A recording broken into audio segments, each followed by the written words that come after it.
Top 5 লিগের মধ্যে একটা লিগেরই এখন পর্যন্ত ডিসিশন হয়নি, সেটা হচ্ছে সিরিয়ায় যেই ম্যাচ রয়েছে ইন্টার মিলান এবং নাপোলি, তাদের ম্যাচ কিন্তু এগিয়ে আনা হয়েছে।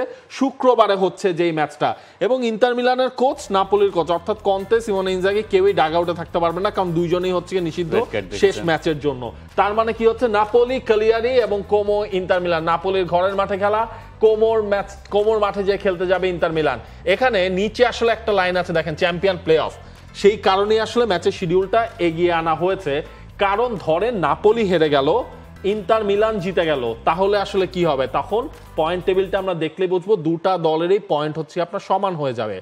সিরিয়াতে কিন্তু আপনার গোল ডিফারেন্স কাউন্ট করা হয় না। সিরিয়াতে তখন হচ্ছে দেখা হবে, নতুন করে আরো একটা ম্যাচ খেলা হবে, এবং সেই ম্যাচের হিসেব নিকেশেই এইবারের সিজনের জন্য ডিসাইসিভ হয়ে যেতে পারে। 23 সালের পর থেকে হয়েছে যে যদি আপনার পয়েন্ট সমান থাকে তাহলে আপনি খেলবেন একটা play of.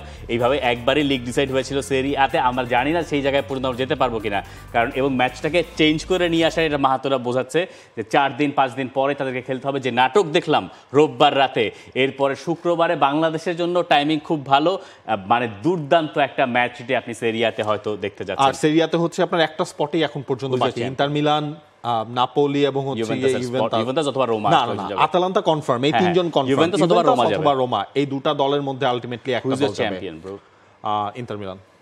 Inter Milan, wow, মানে আপনি একটা নাটক এক্সপেক্ট করছেন। আমার চ্যাম্পিয়ন অবশ্য নাপোলি। দর্শক, আপনার চ্যাম্পিয়নকে ইতালিয়ান সেরিয়াতে আমাদেরকে জানিয়ে দিন। For more updates, subscribe to our YouTube channel and click on the bell icon. Follow us on Facebook and Instagram. Download T-Sports app to enjoy exciting games and highlights. Visit tsports.com.